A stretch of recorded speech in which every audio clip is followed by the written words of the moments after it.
Good morning kids. आज हम Hindi grammar के चैप्टर 7 लिंग के सभी एक्सरसाइजेस फिल करेंगे और उन्हें समझेंगे और क्या करेंगे बच्चों, उसके जो क्वेश्चन आंसर्स हैं उनको लर्न करेंगे। ओके, चलिए स्टार्ट करते हैं। तो सबसे पहले क्या है, निम्नलिखित प्रश्नों के उत्तर लिखिए। क्या है, निम्नलिखित प्रश्नों के उत्तर लिखिए। सबसे पहले क्या है, जो हमारा फर्स्ट क्वेश्चन है वो है संधि का क्या अर्थ होता है। बच्चों आपने तो संधि का जब चैप्टर पढ़ा था तो आपने पढ़ी थी ना संधि की डेफिनेशन। क्या होती है संधि की डेफिनेशन, बताइए। भाषा में दो वर्णों के मेल को संधि कहते हैं। समझ आया, दो वर्णों के मेल को संधि कहते हैं। चलिए अब एक बार संधि का क्या अर्थ होता है पढ़ते हैं। भाषा में दो वर्णों के मेल को संधि कहते हैं। जैसे बच्चों आपको पता है क्या होता है, जैसे हिमालय, हिमालय, तो जब हम इसको तोड़ेंगे तो क्या बनेगा, हिमधन आलय। तो इसका जो म और आ मिलेगा वो क्या है, दो वर्ण हैं, उनके मेल से क्या बनी बच्चों, संधि बनी। चलिए आपको समझ आया, एक बार फिर से बोलिए। संधि का क्या अर्थ है, संधि का अर्थ है भाषा में दो वर्णों के मेल को संधि कहते हैं। क्या होता है, भाषा में दो वर्णों के मेल को संधि कहते हैं। उसके बाद है, तो बच्चों क्या है, बच्चों जो हमारा सेकंड क्वेश्चन है वो क्या है, संधि कितने प्रकार की होती है, उनके नाम उल्लेख कीजिए, मतलब उनके नाम भी लिखने हैं। संधि कितने प्रकार की होती है, नाम उल्लेख कीजिए, मतलब उनके जो नाम है संधियों के वो भी लिखने हैं। तो बताइए संधि कितने प्रकार की होती है। आपने ये भी चैप्टर में पढ़ा था ना, कितने प्रकार की होती है बच्चों संधि, 3 प्रकार की होती है। संधि कितने प्रकार की होती है, संधि 3 प्रकार की होती है। बताइए कौन कौन से प्रकार हैं, स्वर संधि, व्यंजन संधि और विसर्ग संधि। तो संधि के 3 प्रकार होते हैं। बताइए कौन कौन से, स्वर संधि, बताइए व्यंजन संधि और विसर्ग संधि।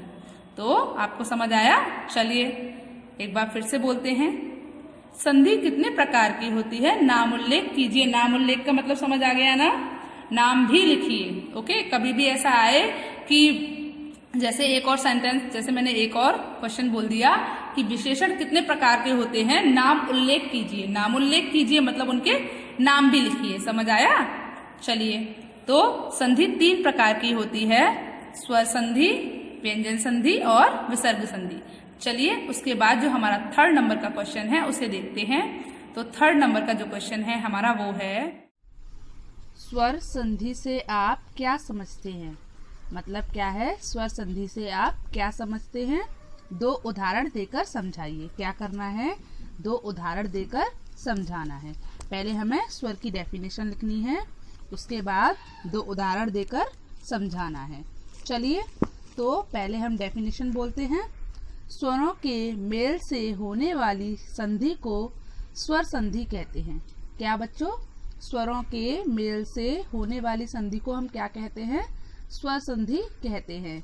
जैसे विद्या धन अर्थी, मतलब तो क्या होता है बच्चों, स्वरों के मेल से होने वाली संधि को क्या कहते हैं, स्वर संधि कहते हैं।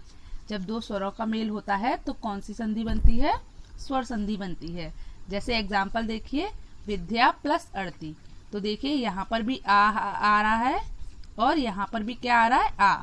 तो आ प्लस आ जब मिला तो क्या बना, बताइए, स्वर संधि बनी। कौन सी संधि बनी बच्चों, जब आ प्लस आ मिला तो कौन सी संधि बनी बच्चों, स्वर संधि बनी। चलिए उसके बाद अगला जो शब्द है हमारा, जो अगला हमारा उदाहरण है वो है परम प्लस आत्मा। क्या है, परम प्लस आत्मा, शब्द क्या हुआ, परमात्मा। इसमें भी देखिए आ प्लस आ का मेल हुआ तो कौन सी संधि बनी बच्चों, स्वर संधि। तो स्वर संधि की डेफिनेशन क्या होती है, स्वरों के मेल से होने वाली संधि को स्वर संधि कहते हैं। समझ आया। चलिए बच्चों फर्स्ट एक्सरसाइज हमारी हो चुकी है, क्वेश्चन आंसर हमने अभी लर्न कर लिए। अब हम अपनी सेकंड एक्सरसाइज फिल करेंगे, जो कि क्या है, निम्नलिखित शब्दों से संधि कीजिए। यहाँ पर जो शब्द दिए हैं आपको बताया है ना, 2 वर्णों के मेल से संधि बनती है। तो यहाँ पर हमको क्या करना है, इन शब्दों को जोड़कर लिखना है और क्या बनेगी फिर संधि करनी है। हमें इन शब्दों को जोड़कर क्या करना है, संधि करनी है। तो पहला शब्द क्या है, पर धन उपकार। पर धन उपकार। तो पहले तो मुझे ये बताइए ये कौन सी संधि है, पर धन उपकार ये कौन सी संधि है, बताइए जरा मुझे, बताइए बच्चों कौन सी संधि है पर धन उपकार। देखिए यहाँ पर भी क्या आ रहा है, आ रहा है पर, पीछे आ रहा है और ऊ आ रहा है। यहाँ पर भी दोनों में क्या है, स्वर स्वर मिल रहे हैं ना। तो स्वर स्वर बताइए कौन सी संधि में मिलते हैं, स्वर संधि में मिलते हैं, है ना। तो ये कौन सी संधि है, स्वर संधि है। शब्द क्या बनेगा, पर धन उपकार, मतलब क्या हुआ, परोपकार। समझ आया, शब्द कौन सा बना बच्चों इससे, परोपकार। उसके बाद जो अगला शब्द है वो है हमारा जगत धन नाथ। जगत धन नाथ। अब मैंने आपको बताया था जब ता आता है और ता आता है तो वो किस में बदल जाता है, बताइए मुझे, बताइए मुझे, बोलिए जल्दी बोलिए, फटाफट से बताइए किस में बदलेगा, जो यहाँ शब्द लिखा है उसके आधे अक्षर में। तो ज ग न नाथ, हमने जग भी वैसा ही का वैसे ही लिख दिया, बस ता को किसमें चेंज किया, ना में चेंज कर दिया। समझ आया, तो क्या बन गया बच्चों, जगन्नाथ। समझ आया। चलिए उसके बाद अगला शब्द देखते हैं, विद्या प्लस आलय। क्या है, विद्या प्लस आलय, ये तो आप समझ ही गए होंगे कौन सा है बच्चों, विद्यालय। कौन सा शब्द है, विद्यालय। कैसे बना, यहाँ पर बताइए कौन सी संधि है, ये स्वर संधि है, क्योंकि देखिए यहाँ पर भी आ आएगा और यहाँ पर भी आ आएगा और आ प्लस आ मिला तो कौन सी संधि बनी बच्चों, स्वर संधि बनी। जो अगला शब्द है वो है हमारा निह कंटक। निह प्लस कंटक। तो बच्चों मैंने आपको कल बताया था कि जब का आता है और इस साइड विसर्ग आता है तो क ख ट ठ ये शब्द जब आते हैं तो जो का हो, जो विसर्ग होती हैं वो किसमें चेंज हो जाती हैं, बताइए किसमें चेंज हो जाती हैं, सा में चेंज हो जाती हैं। ओके, तो क्या, पहले तो हमने नी लिख दिया, उसके बाद विसर्ग के लिए क्या लगाया, श लगाया, उसके बाद जो हमारा शब्द है वो लिख देंगे, कंटक, निष्कंटक, हो गया। उसके बाद अगला शब्द क्या है, उत्धन घाटन। उत्धन घाटन। अब बताइए क्या आएगा, बताइए, उद्घाटन। क्या होता है, उद्घाटन। चलिए उसके बाद अगला शब्द देखते हैं। अगला शब्द क्या है हमारा बच्चों, सदा प्लस एव। सदा प्लस एव, बताइए बच्चों क्या बनेगा, आ प्लस ए मिलता है तो क्या बनता है बच्चों, बड़ी ए बनती है। आ प्लस ए मिलती है तो क्या बनती है, बड़ी ए बनती है। तो स, अब आ प्लस ए मिला तो क्या बना, बड़ी ए बनी, तो दैव, सदैव। क्या बना बच्चों, सदैव।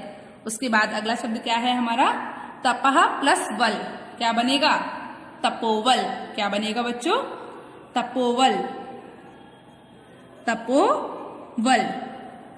समझ आया। चलिए उसके बाद अगला शब्द क्या है हमारा, सतधन मार्ग। अब माँ के लिए हम क्या लगाएंगे, बिंदी लगाएंगे यहाँ पर ता की जगह, तो स फिर मार्ग, सम्मार्ग। ओके, चलिए उसके बाद है, तो बच्चों क्या शब्द है, प प्लस अन। मैंने आपको बताया था जब प प्लस आ का मेल होता है तो शब्द क्या बनता है, अव। क्या बनता है, अव। अव, तो प व न, कौन सा शब्द बना बच्चों, पवन। उसके बाद जो अगला शब्द है हमारा वो है मनः प्लस हर। बताइए क्या हुआ, मनोहर, मतलब मन को हरने वाला। क्या हुआ बच्चों, मन को हरने वाला, मनोहर। समझ आया। चलिए उसके बाद जो अगली एक्सरसाइज है हमारी वो करते हैं। जो हमारी गा नंबर की एक्सरसाइज है वो है संधि विच्छेद कीजिए। संधि विच्छेद करने का मतलब होता है बच्चों कि जो शब्द लिखा है उसको तोड़कर लिखना है, आपको विच्छेद करना है उसका। तो देखिए पहला शब्द हमारा जो है वो क्या है, विद्यार्थी। तो क्या होता है बच्चों, जब हम इसको प्लस करके लिखते थे तो कैसे लिखते थे, बताइए मुझे, विद्या, विद्या प्लस अर्थी, ऐसे लिखते थे। तो ये क्या हो गया, ये संधि विच्छेद हो गया, विद्या प्लस अर्थी मतलब क्या बना, विद्यार्थी। तो जब हम उस शब्द को दो भागों में बांट देते हैं तो उसे हम बोलते हैं विच्छेद कर देते हैं। समझ आया। उसको टुकड़ों में बांट देते हैं। ओके, चलिए उसके बाद जो अगला शब्द है हमारा वो क्या है? स्वागत। क्या है बच्चों? स्वागत। स्वागत क्या होता है बताइए मुझे, स्वागत का क्या बनेगा? तो बच्चों जो हमारा अगला शब्द है वो क्या है? सुआगत। स्वागत। स्वागत में क्या होता है? जब हम स्वागत का संधि विच्छेद करते हैं तो क्या करते हैं? सु प्लस आगत। क्या करते हैं बच्चों? सु प्लस आगत, स्वागत। ओके, चलिए उसके बाद जो हमारा अगला शब्द है वो क्या है? नयन। नयन का क्या होता है? ने प्लस अन। क्या बन गया? नयन। ने प्लस अन। बच्चों समझ आया आपको क्या बना? नयन। चलिए उसके बाद जो अगला शब्द है हमारा वो है सच्चरित्र। सच्चरित्र। अब आपको पता है ना ये चा किसमें चेंज होगा बताइए मुझे? ता में। किसमें चेंज होगा? ता में। तो कैसे लिखेंगे? सत प्लस चरित्र। समझ आया? क्या लिखेंगे? सत प्लस चरित्र। ओके, चलिए उसके बाद जो हमारा अगला शब्द है वो क्या है? पुनरागमन। क्या है? पुनरागमन। तो बच्चों क्या होगा? जो हमारा रा है वो किससे आया है बताइए मुझे? विसर्ग से आया है ना, तो क्या होगा? पु नह पुनः प्लस आगमन। पुनः प्लस आगमन। तो क्या बना? पुनः रागमन। पुनरागमन। क्या बना? पुनरागमन। मतलब पुनः प्लस आगमन। समझ आया? चलिए उसके बाद हम अगला देखते हैं। तो अगला क्या है? यद्यपि। यद्यपि शब्द कैसे आया बताइए? यदि प्लस अपि। यदि प्लस अपि। तो कैसे बनेगा? यदि प्लस क्या बना बच्चों? अपि। यदि प्लस अपि। दा और या को मिलकर क्या बना था बताइए? वो दा और आ को मिलाकर क्या बना था? द्य। तो यदि धन अपि। यद्यपि का क्या हो गया? यदि धन अपि। चलिए उसके बाद जो हमारा सेकंड वर्ड है वो है पवन। पवन का क्या होता है बच्चों? प प्लस अन। क्या होता है? प प्लस अन, पवन। क्या होता है? प प्लस अन, पवन। उसके बाद जो अगला शब्द है हमारा वो क्या है बच्चों? दिग्गज। क्या है? दिग्गज। तो देखिए यहाँ पर डबल का है तो गा की जगह क्या बनेगा? का बनेगा। पहला अक्षर बनेगा ना। इसके जो हमारा जो ग्रुप होता है क ख ग, का वर्ण का, तो पहला अक्षर बनेगा। तो पहला अक्षर क्या होता है? का वर्ण का। का होता है तो दि क प्लस बताओ क्या बनेगा? गज। दिग्गज। चलिए उसके बाद जो अगला शब्द है हमारा वो क्या है बच्चों बताइए मुझे? सज्जन। तो सज्जन का कैसे बनेगा? जो हमारा ये जा है वो किसमें चेंज होगा बताइए मुझे? ता में। तो सत प्लस जन, सज्जन। उसके बाद अगला क्या है? मनोयोग। क्या है? मनोयोग। तो किसमें होगा? मनः प्लस योग, मनोयोग। तो क्या हुआ? जो ओ था वो हटाया और क्या लगा दिया हमने? विसर्ग लगा दिया। तो बच्चों आपको संधि विच्छेद समझ आए? तो आपको हिंदी ग्रामर के चैप्टर 7 की ये सारी एक्सरसाइजेस आपको अपनी हिंदी ग्रामर की फेयर नोटबुक में करनी है। ओके, समझ आई आपको मेरी बात? तो बच्चों आपको हिंदी ग्रामर के चैप्टर 7 की सभी एक्सरसाइजेस अपनी हिंदी ग्रामर की फेयर नोटबुक में करनी है। समझ आया? आपको संधि विच्छेद करना आया? चलिए गुड बाय।